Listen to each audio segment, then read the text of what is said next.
Nino had driven his brother's wife to the grocery store on Bath Avenue. And she got out of the car and there was a bunch of guys hanging out there and they made a comment. And Nino jumped out of the car with a hammer and started trying to beat them. And this one guy hit him and broke his nose. 12 years later, he said to me, he said, you know, we got to whack this guy. I said, for what? He said, he told me the story. You know, 12 years ago, blah, blah, blah. I said, 12 years ago, you broke your nose. Now we're going to kill him? And he said, yeah, but you got to do it. I said, why? And he said, because if you're going to be in this thing, you got to, you know, you got to make your bones. So what happened was, his car was parked on 20th Avenue and Bath Avenue, like a block away from the 6-2 precinct. And what we decided to do was rig a hand grenade in his car. All right. So I broke into the car and I had the hand grenade. And I rigged it like under his seat and cut the spoon with pliers so the spoon wouldn't get hung up when it sprung underneath the seat. And I took fish hooks, you know, leads, and I tied one around the pin and hooked it into his driver's side door, and one around the body of the hand grenade and hooked it into the floor. Got out the back.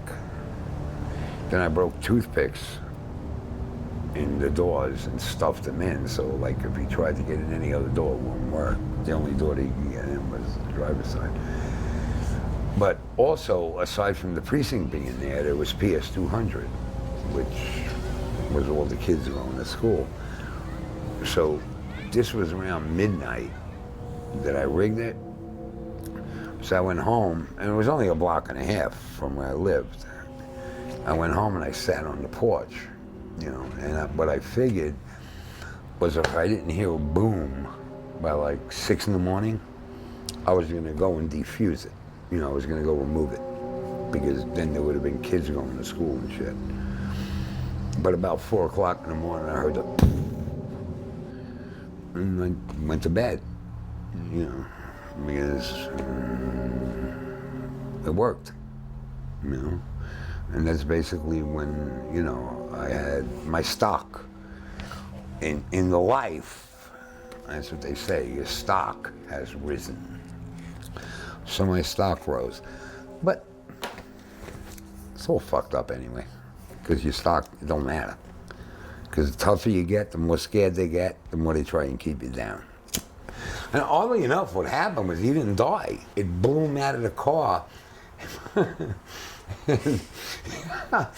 He wound up on the marquee of the Deluxe movie theater on Bath Avenue.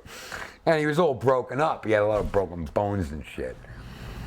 And what happened was, after he healed up, you know, he took off and he lived in California for like 2 years. Because he thought it was Sammy the Bull's crew. Jerry Papa, Sammy the Bull, Jamie Hammer. He thought it was them doing it. So when they assured him, you know, that he could come back, he came back. And then it was my wife's birthday party, right? And we're all, you know, birthdays were a big thing in my house. And we had the cake, and we had all the presents and shit, and Roy Demeo came over, and he said, guess who I just saw on 85th Street, hanging out in front of the candy store?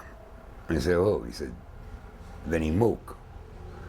Once Nino heard that, he said, all right, let's go downstairs. We went downstairs, we loaded up, and we put on our disguises, and we hung out like across the street. And when he went to go to his car, we just shot him. We were using Roy's car, a white Caddy, and we got in the car, and we're trying to pull out, and there's this fucking guy behind us blowing his fucking horn, right? And Nino was saying to Roy, he's saying, this fucking guy knew just what we just did. You think he'd be blowing his horn? And Roy said, you know, You want me to get in a car? I'll whack him right now. I'll just shoot him in the fucking head. Nino said, no, he didn't do nothing. He just blown his horn. That was a strange time. And it gets you into that, that mindset. Well, okay, it's okay for me to kill Vietnamese for $278 a month, but it's not okay for me to kill people that are trying to kill me back here in the States, where I can make some real money.